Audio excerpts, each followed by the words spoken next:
The opinions and views expressed in the Classified Corner podcast are those of the hosts and guests and do not reflect the opinions and views of the Classified Senate, College of the Canyons, or Santa Clarita Community College District. Pull up a chair, stop and stare, turn up the volume and adjust the contrast. To meet employees at COC, it's the Classified Corner podcast. If we played songs, you'd probably sing along, you know that they'd be some bomb tracks. But instead we choose to do interviews on the Classified Corner podcast. You will probably learn something cool. So stay right there as our guests share the stories from their possibly odd past. And here we go, let's start the show. It's the Classified Corner podcast. Hi everyone. Welcome to the second episode of the Classified Corner podcast. We are here today with Austin Dave. He's a instructional laboratory technician with the MEA department, the Media Entertainment Arts department. Hi, Austin. Hi. Hello. Thanks for joining us. Thanks for having me. Yeah. We'd like to learn a little bit more about you. Actually, it's weird. Like usually we're interviewing, COC employees. I would know, if I know the person, I would know them from being a COC employee. I know you from your journalism. I had no idea you were a CMC employee. Yeah, most people didn't know I was actually here. And then I kept it pretty quiet. I kind of flew under the radar for the first couple of years. And then now it's kind of like people have more time. So they're noticing like, wait, are you the same? And sometimes I say yes, and sometimes I say no. Sometimes I act like I have no idea what they're talking about. Oh, nice. When I'm here, I'm in like a different mode, so I'm like, huh? I saw your thing on Instagram. What thing? I'm sorry, what? And so I'm kind of in the mode of here versus when I'm out there. So it's kind of a weird switch we flip. So you do, yeah. So you try to keep that separate? Yeah, pretty much. I usually but a lot of the time I'll use that experience for the students here. So I'll take what I learn out there and apply it here. So it's kind of a really cool match that was made where, like the rest of you, I'm able to kind of take the real world experience and help them to apply it here. So in terms of like cross-pollinating, that's kind of where it does blend a little bit. But otherwise, when I'm on campus, as soon as I walk onto the campus or drive on, I'm in that mental mode of like, okay, we're here, we've got this task, what can we do? And as soon as I drive off, it just switches. And it's kind of interesting how that works. So you also teach in addition to being a lab tech. So I assist basically in one of the broadcast classes. So within each class, there's a certain discipline where, we have the higher end technology. So in a sense, you have to have that special training in order to use a lot of the stuff that we have here. And so for me, I kind of bring that presence to each class. So I bring that in a demonstration purpose, but also in a lower level teaching purpose. So in a sense, showing them how to use a certain piece of equipment, how to execute a plan, keeping the facility in shape and giving them the option of exploring. So, if they have an idea that they want to execute, we just make sure that we can do it for them. So we give them that ability to dream and to do, as Dr. Van Hook says. Yeah, and I mean, I can relate to what you do, Austin, because I mean, as you know, and some others may know, I basically, you and I are in the same position in different departments. So I get what you're saying 100%. I mean, when the students come to us, Nick, sometimes they don't know what they want to do. And they've heard of, I'm not going to pretend I know the cameras that Austin has upstairs, but they've heard of a camera and they want to use that camera because everybody's using that camera, but it may not be the camera for them at that moment. Like it's a matter of fit. And I think that's one of the things that I'm sure, Austin, you do well when students come to you. It's like, no, yeah, you want to drive the Ferrari, but okay, that's not the car you need right now. Let's look at this, and this is going to help you get to that Ferrari, right? Which is good to have someone like Austin because you have that real world experience, what people are doing out there, and then you bring it to the students, and I think the students really respect you for that. And a lot of what we do, we model after your department. We took where we were a couple of years ago and looked at where you are and said that's where we want to be. This is precisely where we want to be. How everything's run down there is run really well. So we wanted that for us. So we tailor made a plan, to basically start off students, starting them off with crawling before walking before running. And a lot of students want to start just like you said, right out of the gate, just start running. They see that goal, but they want to run, but they don't really realize A, that goal is really far away. B, you need to crawl before you start walking because you're going to trip, fall, and bang up your head. So, here's how you start off with this camera. And, a lot of it's just the same. A lot of what we do, we're one floor apart, but a lot of what we do is virtually the same. And it's nice to see, the students have such a great experience downstairs in photo. And, we're hoping to replicate a similar experience up here. Yeah, and we do have a lot of crossover too. Our students, will take photo classes and vice versa. So it's nice to see, they tell us the good things that are happening upstairs. And I think we do kind of have those shared experiences. So I like that you said that, you have to teach them how to crawl before they walk, because that's one of the things I tell my students too. It's like, if you want to do jumping jacks or cartwheels, like I literally tell them, like, cartwheels is one of my go-tos. Like, you have to learn how to walk first, right? So anyway, we could keep talking about this forever, but obviously we want to hear more, more about you. And one of the things that I'm kind of curious about, and I was having a conversation with Nick and Ashley before, is when do you like really just turn it all off? Because I follow your Instagram, and I mean, I swear you never sleep. I always, we see you at coffee all the time, so we'll get to that in a bit. But like, do you ever like just shut it off and say, okay, I just need some me time? And if you do, like, what do you do when you can just take some time for yourself? Like, what do you like to do? Rare. It's very rare. Like, I'm really tired today, so I only got 3 hours of sleep last night, so I'm kind of like juggling coffees today. So, I'm on my second cup so far, and I'll probably go to the third or fourth. But a lot of it's just kind of, I divide my day in thirds, when I'm here, when I'm not here, and when I'm sleeping. So you kind of just look at it in that sense of, like for here, like everything, the outer world shuts off. So when I'm here, there's no natural lighting in here, so it's hard to tell like how much time has passed. But generally, when we're here, it's a lot of fun, and it's easy to pass time when we're doing, when you're creating something out of nothing, and you're creating, taking an idea and executing it. It's all we do all day is execute plans and ideas, and you lose track of time. It's easy for that time to go by, and you go outside and discover that the whole world is still there. So it's kind of like when I walk out of the building and I leave campus, things start happening. It's very odd. Some people say it's very suspicious that the world is quiet when I'm here, and then as soon as I leave, things start happening. But I beg to differ. But it is hard to juggle it sometimes. A lot of the big lesson I had to learn was free time.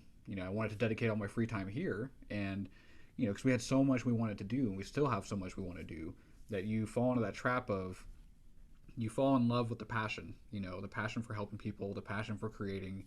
And it's hard to turn that off until you get to the point where you're so tired, like today, where you're like, I probably should have had that extra couple hours of sleep last night. So it comes with its risks, it comes with its rewards, but a lot of the time it's just prioritizing, just putting everything in its place and just making sure that you're where you need to be when you need to be there. Right. And that's another thing too that I think, having a shared kind of role at COC, or a similar role at COC, not shared. We have that with students, and I think the students really respect you for that, because I'm sure you can go to them and say, look, it's all about, prioritizing and managing your time, because you really have to know what you want to do and when to do it. But also too, it's important to refuel and recharge, right? Like you said, you're at your, second cup of coffee, going to do 4 by the end of the day. It's a tough, thing to kind of maintain, but it's something that you love. And I relate. I mean, when there's something that you really love to do, I mean, the world just passes you by and you're so focused and invested. And then it's like, you're creating something. So Yep. that's beautiful to see. Appreciate that. Yeah, of course. What Have you about, always- go ahead, Nick. Have you always been able to do the like function on less sleep? Yeah. Yeah. I'm generally an early morning person and a night owl. It's a really weird combination, but for some reason when I was younger, I could do it all the time. Now that I'm older, I'm like, my body's kind of like, no, no, no, nope, 3 hours, nope, try 4, try 5, try Yeah. 6, and I'm hitting snooze 1,000 times, but it's it works out. I've learned to kind of rest in between things, so like I plan out my day to where I plan out my day when I'm here. So the 8 hours that I'm here, everything's planned out, to the minute. And then as soon as I leave, I kind of leave it really not so scheduled. So it's a little bit calmer and slower. So when something happens, I go. But otherwise, I'll go visit my family. I'll hang out at their house, take a nap, do some research. I love doing research. Like that's one of my biggest, hobbies is just researching into things. So when I'm not here, I'm researching about things for here. So it's kind of like, you know, my grandmother always told me my mind never shuts off. You know, when I'm sleeping, I'm dreaming about, you know, a problem that we're having here and solving it. It's really odd. And sometimes there's nightmares, which you hope never happen. You know, so it's kind of like my mind just never shuts off. That's the best way I can summarize it. What kind of stuff do you like to research? Like equipment Hmm. type? Equipment, technology, cameras, computers, basically that. I like looking into what they're doing, you know, with camera optics, what they're doing with, you know, new technology in terms of computers. So, you know, and usually generally I'll order something for myself. So like, you know, every year I'll order one big thing for myself. And this year it was a camera. And I try to, you know, research those things pretty heavily and use it, you know, and then it's like, okay, I'll put it in the pile of things to recommend for here, you know, because I've used it for a whole couple months or a whole year, and it's like, you know, I really like this, you know, and it's not half bad, and so I'm able to kind of, you know, use that as a way to help apply the experience to the students. And so I forgot what the question was. I'm gonna Me drink more too. coffee. I'm gonna drink more coffee. Oh yeah, it was about researching equipment. Yeah, I just like to see kind of how everything's evolving. A lot of times, students have a wish, and so they'll say, "Hey, have you used a Black Magic camera?" I'm like, "No, I haven't. I've heard about them, but I've never used them." So I bought one, and so this year my camera purchase was a Black Magic camera, but it took, you know, 2 or 3 months of research into, you know, was that the right type of camera? Is this what we want to teach for our students? Is it easy to use? Is it easy to maintain? The quality, you know, can they afford the accessories they need to use with them? And so it's nice to be able to look into seeing how, you know, a small mom and pop company, you know, blossom into this company that's basically making equipment accessible for people like students. And so basically being able to match them up with something that they can get for themselves that's not going to break their bank. As you know, college students living off of top ramen, you know, it's kind of hard to justify buying a really expensive camera, but for a lot of them, they'll do oddball jobs and raise that money. But you know, when you can tell a student that, you know, through research that a camera that normally costs $4,000 to $5,000 for like a, you know, decent cinema camera, you know, in the upper ends of $9,000, they can buy for 1,500. You know, being able to tell them that, show them that, and teach on that, especially for our professors, is great because now they can buy their own equipment and, you know, rely on you to do research, or you can tell them how you did the research, and they can make better informed decisions. And so you're kind of creating an ecosystem of sorts where you have an environment that students know that they can research. They know how to do it. They know where to go. They know what to look for. They know that, hey, you know, we have these cameras at COC, but I want to buy one of my own. How do I go about doing it? And so showing them the same research I do, you know, is essential. It's essential to, you know, the other side of teaching, and that Juan knows, you know, where you can teach them how to do it, but teaching them how to think and how to, you know, examine an issue or examine, you know, find an answer to the question is also essential. Yeah, I mean, I often tell my students, you know, we have to be problem solvers. Don't think about don't make that excuse where you're like, oh, you know, if I only have this camera or if I have this accessory. Like, well, if you don't have it, how can you make it? Not make it, but get the shot. How can you make the photo? How can you create the work? And that's what I tell my students. I mean, one example that I use is, yes, we have reflectors and you know, we use bounces. But if you take like some foam core and some gold spray paint, silver spray paint, there you go. You have a reflector and it's, you know, relatively inexpensive. You can probably get somebody to donate some spray paint for free and so on, right? So it's like, yeah, it's nice to have the name brand, but you don't need the name brand. It's all about the creativity and the finished product. Right. And yeah, so I think Austin and, you know, I completely, again, there's going to be a lot of, you know, things that you and I relate Yeah. about, but yeah, just having that opportunity for you to do the research and really tell your students like, look, this is what I think. And also too, that's what it is, right? It's not like this is the way it should be. These Right. are my thoughts. Take them, you know, or leave them, but Right. this is the research that I've done. And I think, like you said, creating, allowing students to sort of learn how to research, because a lot of them, like I said, they get so fixated on, the 5D Mark IV. That's all Yep. they hear about, or the Sony A7, right? Every person on Instagram is tagging their photos with the, hashtag Sony, or Sony Alpha, Sony A7, whatever it is. And yeah, I get it. And I'm guilty of that too. I'll hear it. I'm like, oh, what's the buzz? But then, like Austin said, we go in and we start really researching. Yeah, it's a $4,000 camera. Hmm. Am I really, going to pay that much for that camera? Are students going to pay? Should they even pay that much, right? Training wheels. Let's get them started somewhere else and then evolve. Right. So That's the thing, yeah, teaching them that it's not about this flashy camera. It's about what you as an artist want to do. How do you envision the shot? You can get that same shot with an iPhone. Is the quality the same? No. But is the principle the same? Almost.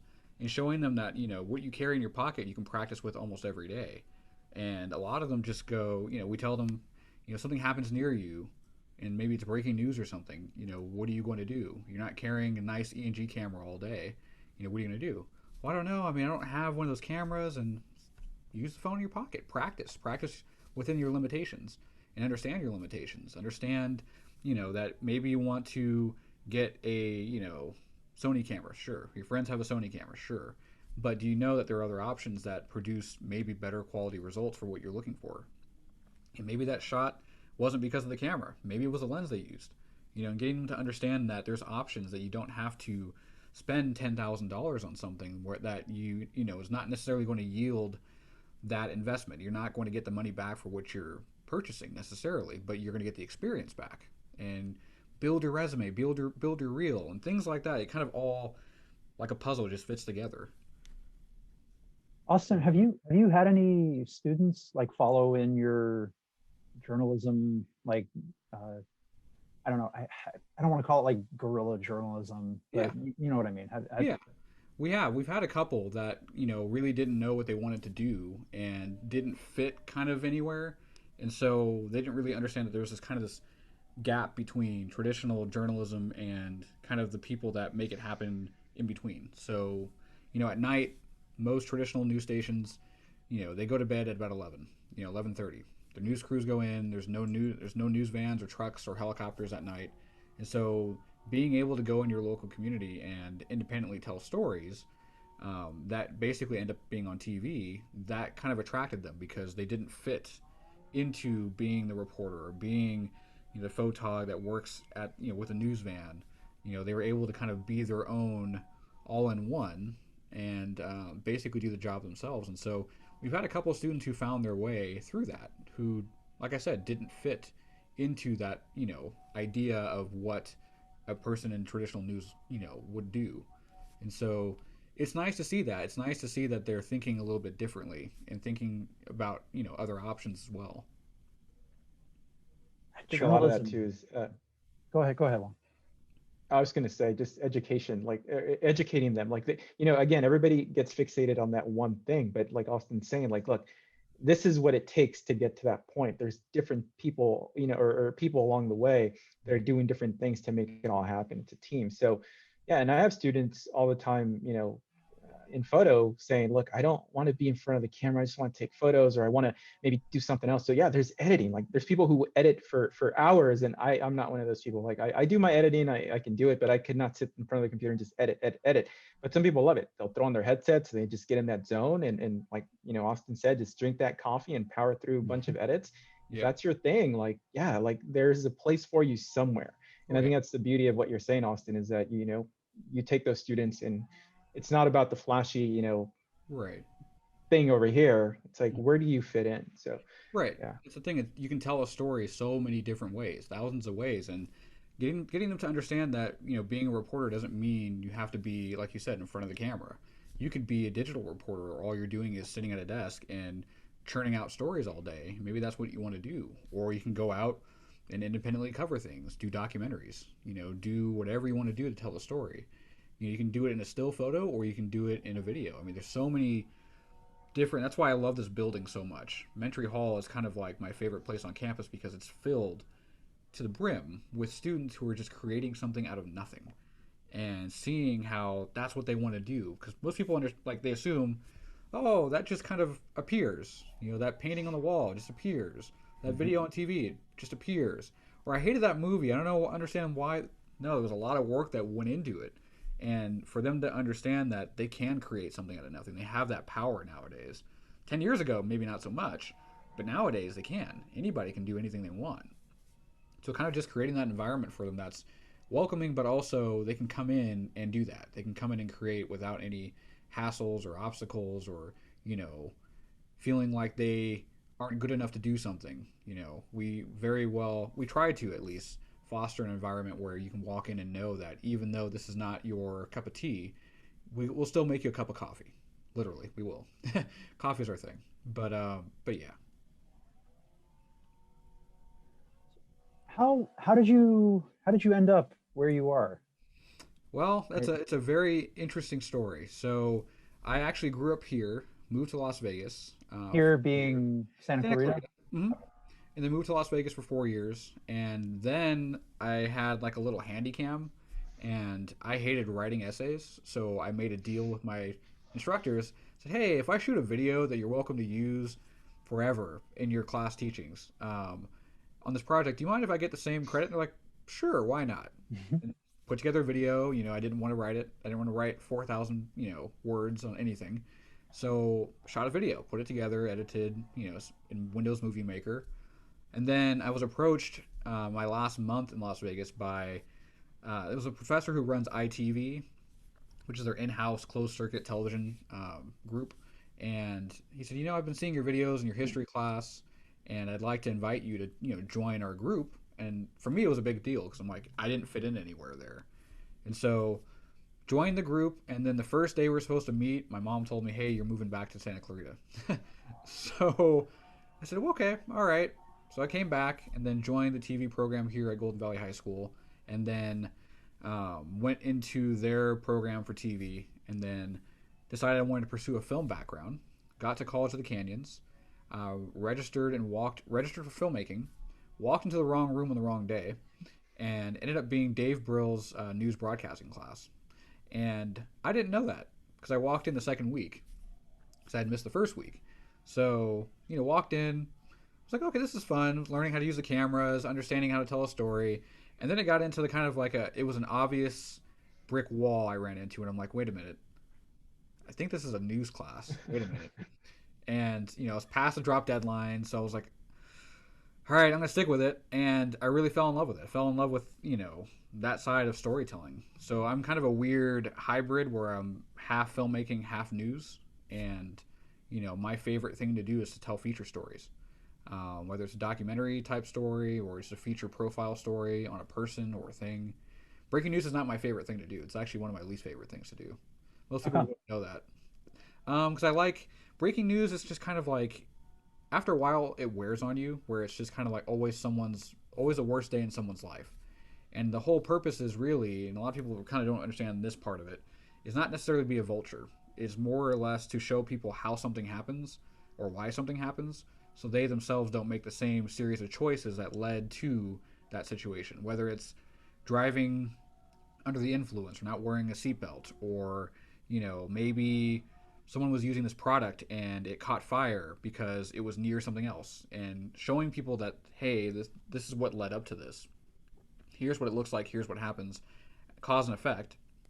They hopefully don't create that cause, at least that same effect.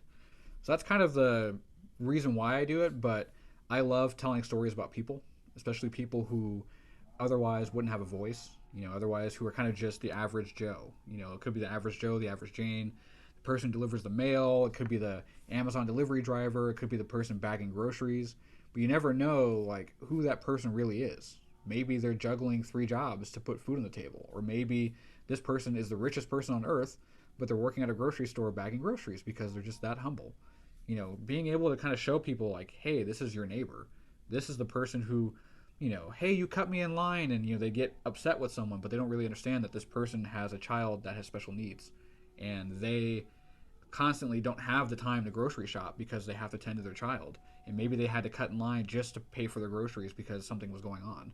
So building an understanding between people to understand that, hey, put yourself in this person's shoes before you judge them, before you even think about it. So doing those types of stories where I'm able to explore an issue or talk about a person is my favorite thing to do because it opens our eyes to we're all different and we're all different for a purpose. Each of us has a purpose, and showing people that you don't have to have the most glamorous job. You can go collect garbage. And think about it. If you didn't have that person collecting garbage, what would our world look like? Oh If you yeah. have people willing to literally deal with one of the dirtiest jobs on earth, what would our world look like? And understanding that everybody's equally important. It doesn't matter if you're Bill Gates, or if you're Tim Cook. You could be the person bagging groceries. We each have a special place in the puzzle, and without it, it wouldn't be a complete picture. So that's kind of the way I look at it, and that's why I like and value feature stories and documentaries, and where you can put in more time and effort into framing and crafting a shot and telling a story versus breaking news. Where do you typically, as a creative person, because I know you said you're part filmmaker, visual storyteller, like where do you look for inspiration? Like, do you look at other, um, other visual kind of, productions, whether it's TV, Netflix, or, just stuff going on, music, where do you kind of draw from? Definitely Netflix. I know Netflix really kind of did change things quite a bit, where you had this general attitude of this is what a documentary has to look like, what it has to feel like, what it's shot on, who's involved with producing it, what it's about. And Netflix kind of changed that to where, I'm a big fan of mom and pop things or family oriented, small group oriented things. And Netflix kind of takes the, small group oriented, home based thing, and they give it to a wider audience. So it's not like you have to have millions of dollars to create something, and you have to know someone and you have to work your way up. You can actually go and do something in your community and it's known.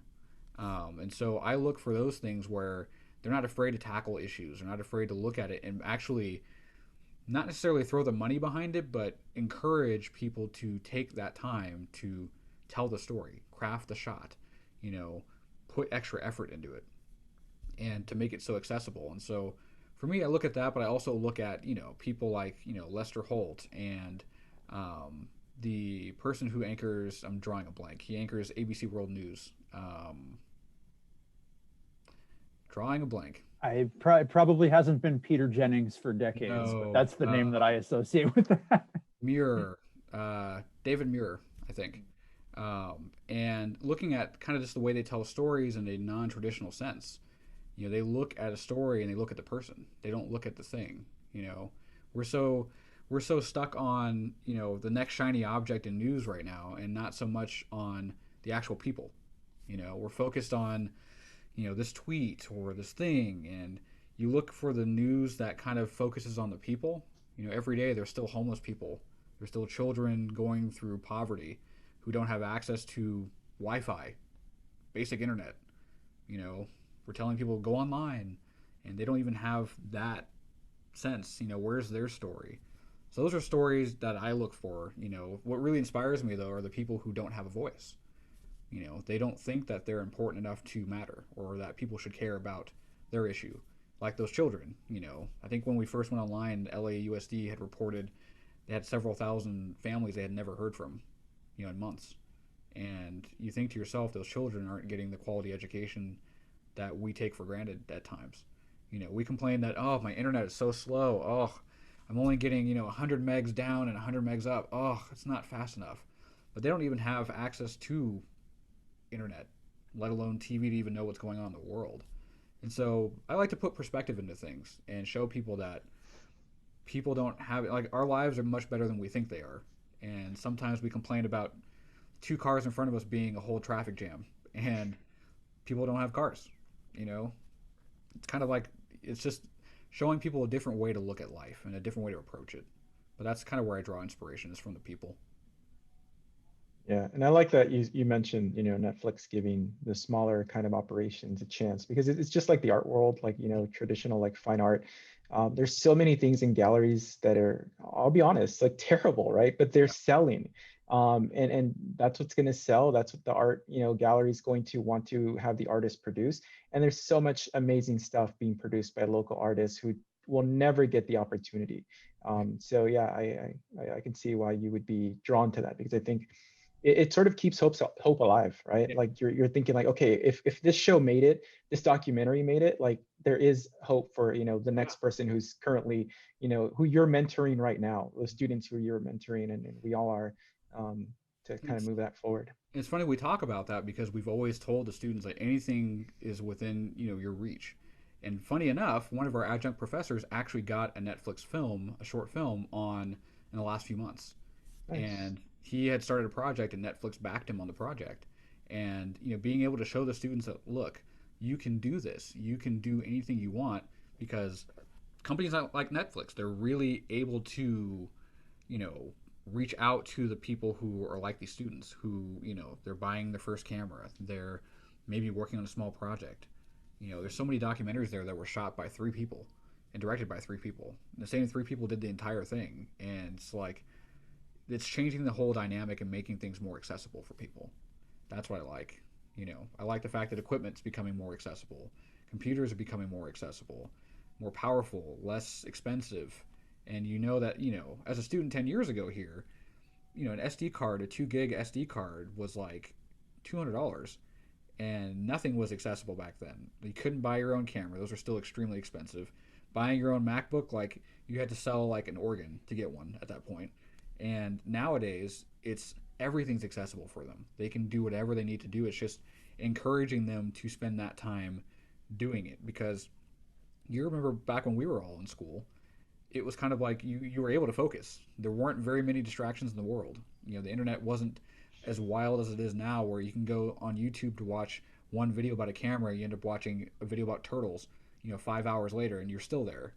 It's harder for them to actually take that time to craft their project. So that's the hard part. It's just really encouraging them that, hey, this is within your reach, but you have to actually focus and spend that time doing that. So you've made documentaries Mhm. then, right? What are they like, kind of focusing on like regular people type thing, Yeah, like you were saying? usually issues based. I try to do one every 2 to 3 years, um, more or less 3 years. It takes so much out of me that I try to push it away. You do But everything? Like yeah, you, the whole thing. One man band. My last one was, I think, I want to say 4 years ago, 3 years ago, on alcohol abuse and drug addiction, and looking at how we have this fentanyl crisis, where basically people are buying things off the street like OxyContin and things like that, and people are manufacturing them with straight fentanyl, which is it's kind of like morphine, but it's about 1,000 times more potent than morphine, or 100 times more potent than morphine. And the problem is people who are dealing drugs don't really know how to count and measure precisely.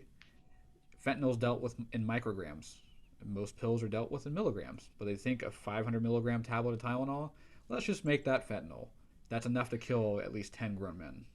And so you have all these teenagers out here that started to overdose 4 years ago. We had a rash of overdoses overnight, and it came out of nowhere, resulting in at least 8 overdoses within a couple hours, and one person overdosing fatally in a bathroom. And so that became a huge thing where, what happens in the Northeast generally happens here a few years later. So we saw that happen in the Northeast, and then it trickled this way. Nowadays, that problem is significantly worse. And so the pandemic's made it worse. Students are experimenting, who normally would have school or friends or some kind of activity, are now trying to experiment with things, and they themselves are also overdosing. And so, here in the city, we have at least maybe 4 or 5, 6 overdoses a day on an average basis. really? Yeah, but the catch is, between now and 4 years ago, which changed, is they've introduced something called Narcan or naloxone. It's basically what they call an opioid antagonist. So it's a nasal spray. Spray it in your nostril, once, twice. And what it does is it goes into your bloodstream and pulls the opioid, I think, receptors, and basically neutralizes them. So it reverses the effects of an overdose. So generally, people who are abusing things like heroin, fentanyl, they carry it, and so, or a friend carries it. The deputies carry it now. Average everyday people carry it. So people who are overdosing aren't, they're dying clinically and then being brought back to life now. So you can talk to people nowadays and you ask them, hey, have you been Narcaned before? Yeah, 3 or 4 times, which means they've basically died, lost consciousness, died, been Wow. out for minutes, and come back a few minutes later like it never happened. They wake up and they're just sitting up talking, no CPR, no nothing. They're just awake. So right now I'm working on one now though about mental health during the pandemic and how the pandemic between the restrictions and whatnot and what was going on wreaked havoc within the mental health community. So people who normally would go to, a therapist or be medicated or go to this place or have friends and socially interact, or the average everyday person who never really had a mental health issue um, did have one, and how things got worse. For some people, it got better.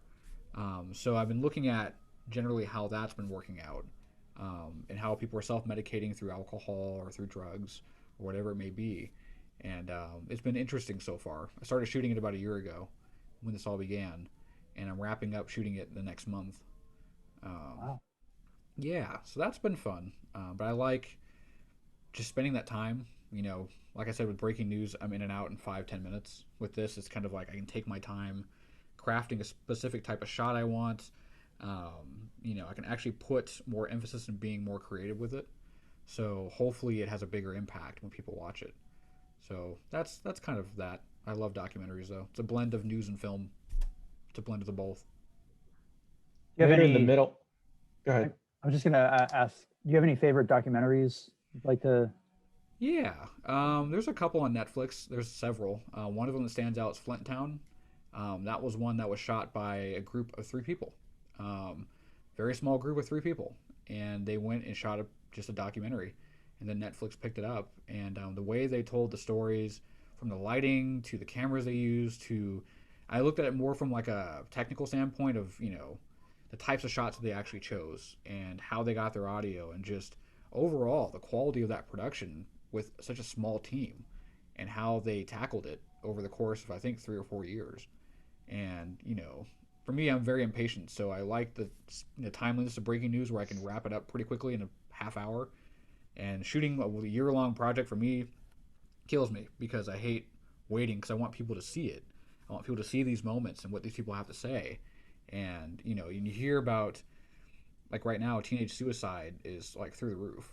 And we've had so many calls locally for teenagers, and some as young as like 7 or 8, that are trying to kill themselves. And you want to get that out as soon as you can, because you want people to be aware that this is not normal, but at the same time, they're not alone.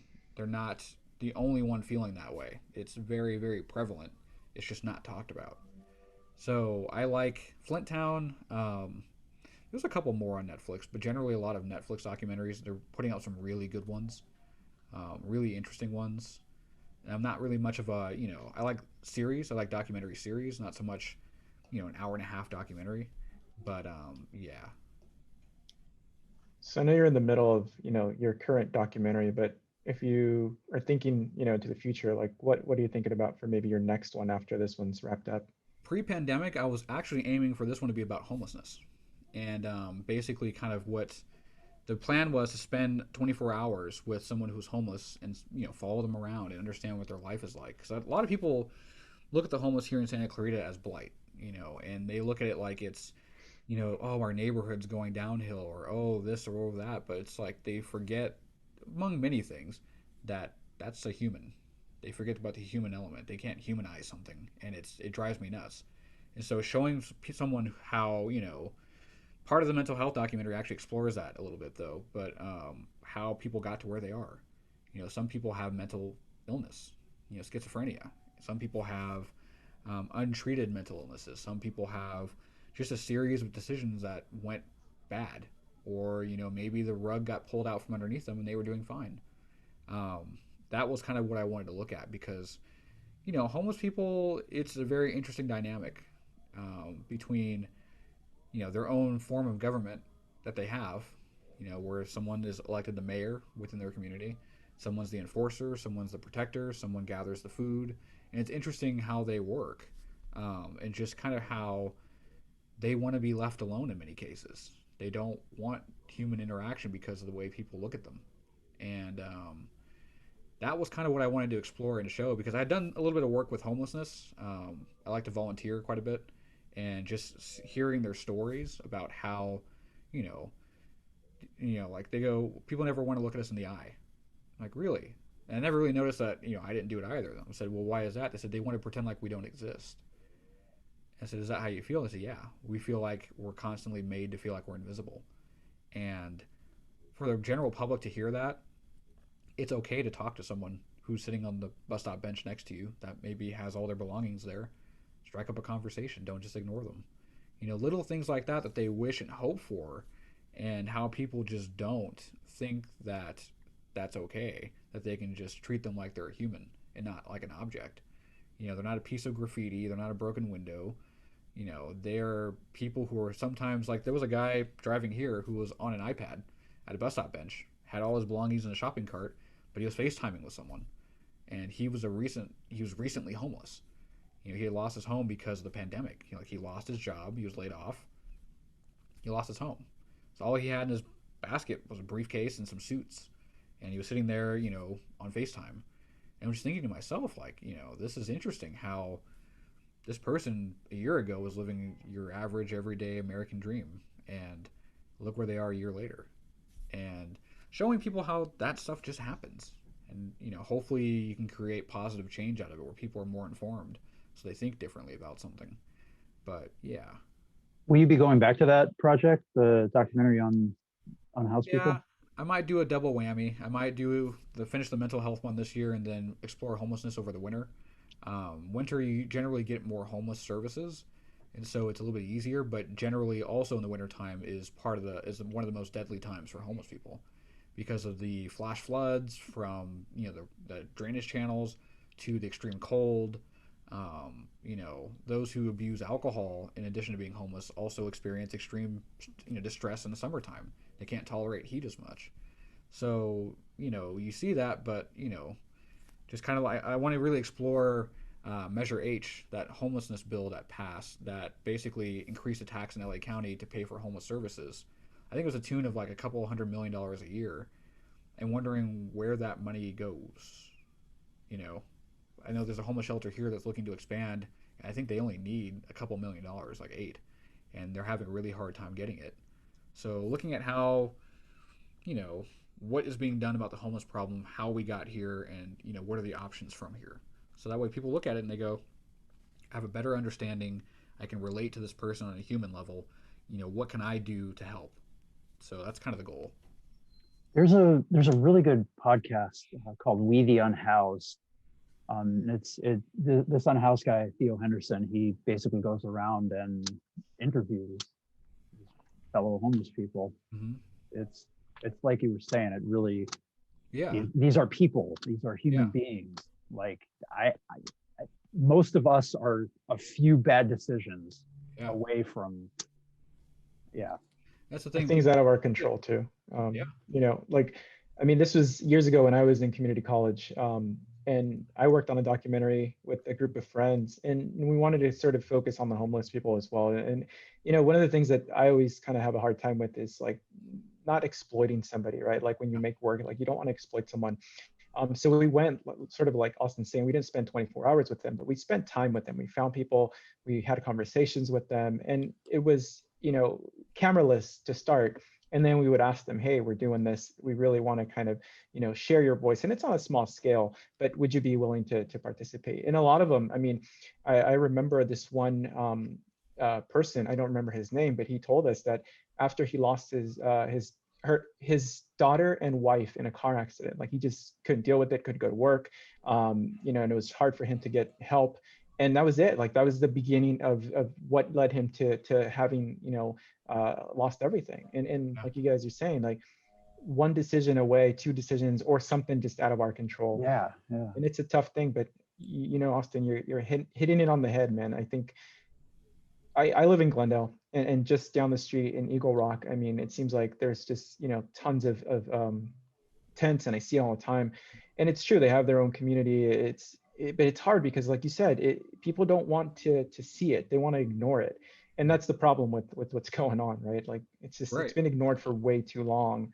yeah, something needs to be done. So I mean, I would love to kind of see what you have Yeah. coming up. I know it's tough because I feel like I mean, I don't want to put words in your mouth, Austin, but I feel like as a creator, when you start working on something, like you feel proud of it, you're showing it, but at the same time, it's like it kind of leaves like a pit in your stomach, right? Because it's not going to solve a lot, Right. if any of the problems. It's a small step towards maybe some change. And I Right. think, I guess maybe a question I have for you is, how would you want people to, after seeing your documentaries, like what do you want them to walk away with? The understanding of the human element, the understanding of like, that we always, in our day and age, it's so busy, we go from one thing to the other that we generally just forget the person sitting next to us is also a human. They have the same organs. We may all look different. They have a kidney, I have a kidney. They have a liver, I have a liver. They have a heart, I have a heart. Sometimes our minds aren't in the same place, but they both have thoughts. We both have thoughts and feelings about something. And it's okay to disagree. It's okay to not understand something or be ignorant about something. But if I can just at least give the audience a chance to be more informed, to be more likely to understand someone else's, being in their shoes, that's really all I want. Because I think that after that, they would be inspired enough by understanding how that person feels, be in their shoes and understand that, because people they're quick to judge people. We're so quick to judge people nowadays because we live in that Instagram life. We want that Instagram life, that facade of sorts, where everything's perfect. You've got that perfect filter. Everything looks good. Life always looks that well lit, and it's kind of like life doesn't look that way. And the quicker we can kind of realign things and for people to understand that this is what life is actually like. Remember, this is what life is actually like. It's not about the Instagram filter. It's about the actual reality filter. What does it really look like? What does it feel like? What does it sound like? What does it smell like? So if they can just have a better understanding of what it's like to be another human, you know, that's kind of what I want from them. Because I think from there, that little reminder, that little breadcrumb will lead them back down the trail of, back into reality of, hey, maybe this person sleeping on the porch of my business isn't a bad person. They're not a piece of graffiti. They're not broken glass. Maybe they're down in their luck and they need a job. Maybe they literally had everything they needed a year ago and they lost it all. Maybe they just need a conversation, a good morning, something like that. That's helping. Money doesn't solve everything, but a good morning to someone who thinks that people want to erase their existence, they want to pretend like they don't exist. A good morning is the world. Little things like that. If people could start doing things like that, treat each other like that, first off. Even, they're unhoused, housed, treat each other the same. Say good morning, hold the door open.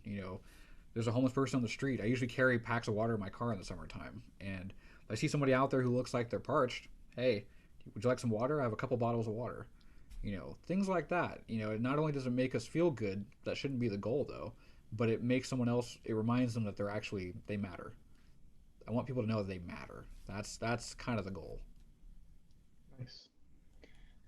Yeah. Yeah, we've covered some some really, really, I wish we had more time, to be honest with you. So Round I two. think maybe, yeah, I was gonna say we might have to bring you back and talk more about this, especially after your documentaries are done.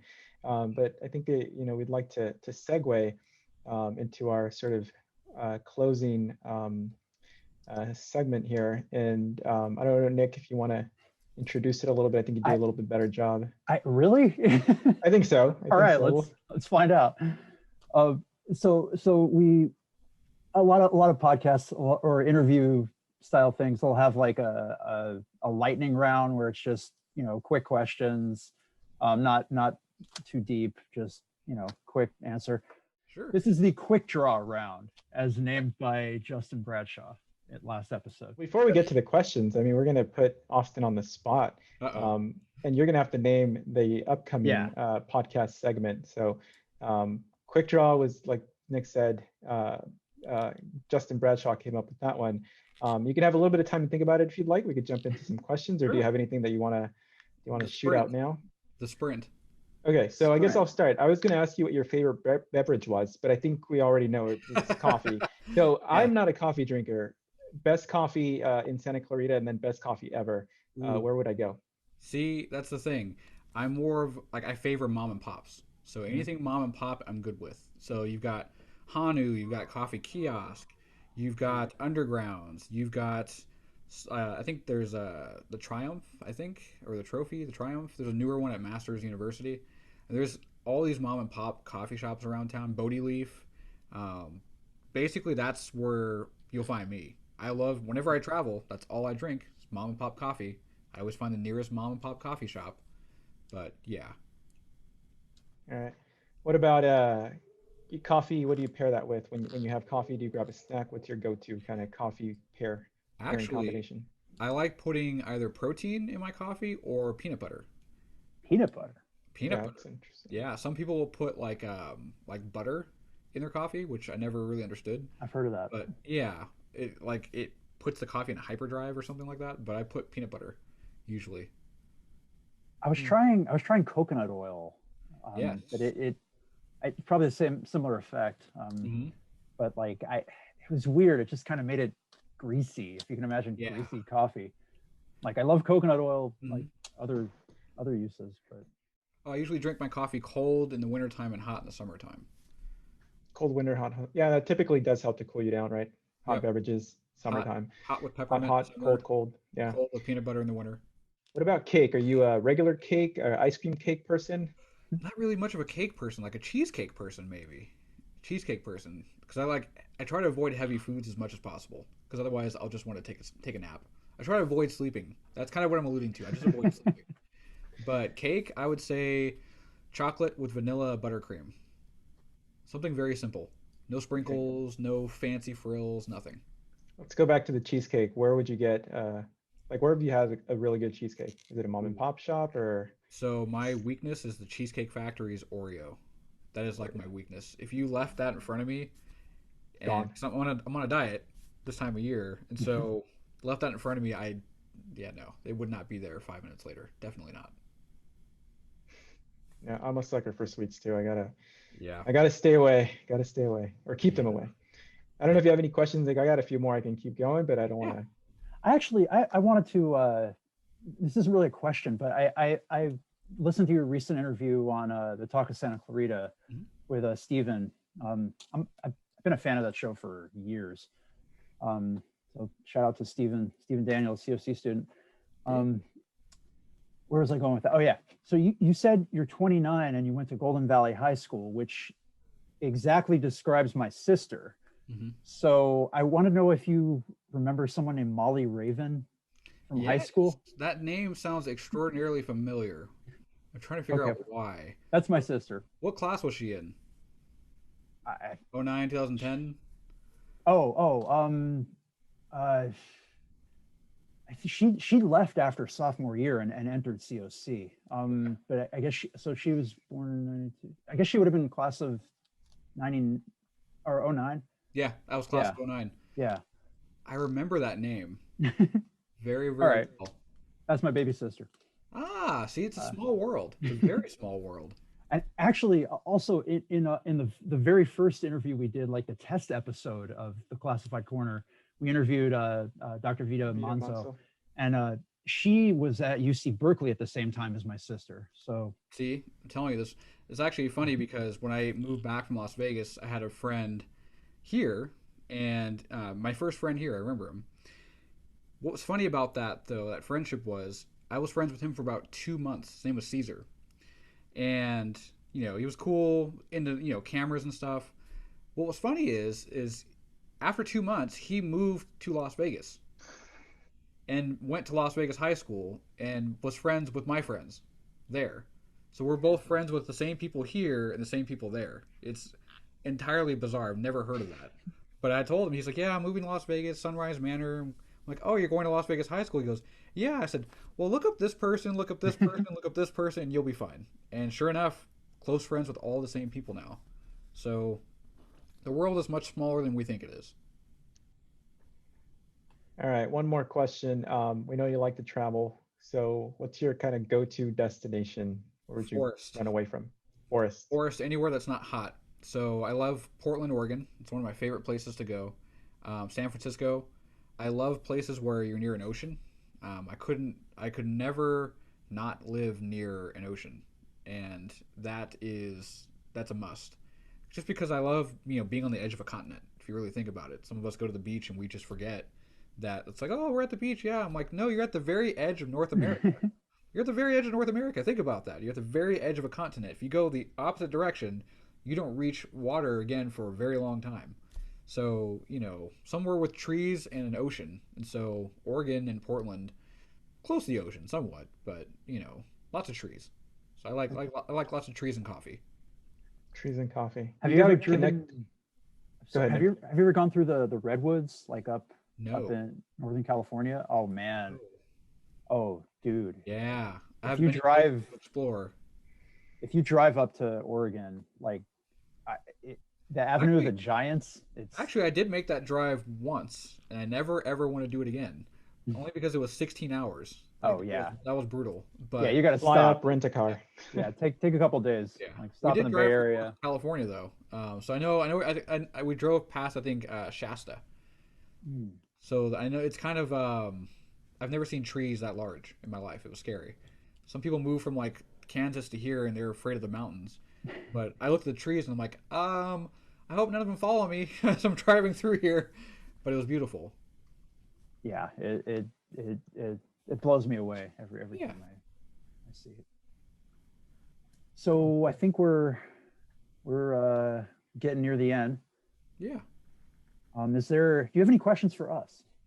No, I'm pretty good. I'm in need of more coffee, but I'm pretty good. My brain's like, it's nap time. I'm like, no, it's not nap time. We got a whole day ahead of us. No. But yeah. Thank you for taking time out to talk to us. Thanks for having me. This is awesome. I think what you're doing is honestly the future, and this is awesome. I think it's a great medium, but the fact that you're making the best out of this pandemic by telling stories about people, this is awesome. So totally support this. Thank you, Austin. I appreciate that. And Yeah, hopefully like we'll keep getting better at it. No worries. Yeah, like I said before, I mean, that's kind of the goal. At least it's been part of my personal goal from the beginning. As I said, I think before we started, I'm a quiet, kind of more of an introvert, but I love talking to people. That's kind of the weird thing. And one of the things I've noticed that I do with my photography as well, like I love going up to random strangers, like you said, Austin, and just talking to them. Before I even pull my camera out, just have a conversation with someone. And I think that's what, I'm hoping to kind of get from this as a selfish, maybe kind of reason for doing this, right? Just to get to know other people like you, Austin. Like I see you, I say hi to you, we talk, my packages go to your department, I got to go pick them up. But that's about it, right? So now I got to know a little bit more about you, and this is great. So thank you so much for being on our podcast, and thank you for everything that you do. Again, I don't know how you do it. I mean, your Instagram's always like here or there. I was telling Nick and Ashley that you're like Ouija the photographer. You just always seem to be, like you said earlier, right? Very suspicious, always seem to be at the right place at the right time. Yeah. And it's just very fitting. But anyway, really, really happy to have you on. And again, one thing that we didn't mention early, you're an award-winning multimedia journalist. So I just wanted to kind of point that out. No So, worries. amazing work. Thank you so much for being on the show. And Do you want to should people follow you on? You can. You want to share that stuff? Sure. I'm on Instagram and Facebook. Just look me up by name and you'll find me. Austin Dave. Yeah. All right. So thank you again. The Santa Clarita is lucky to have you as a journalist, and Appreciate the COC students lucky to have you. Yeah, we also want to thank the Classified e-board for helping us kind of put this together, Classified Senate, and just anyone along the way who who's helped. Thank all classified professionals. I mean, we all get together and do our jobs, and here we are. So everyone, thank you, and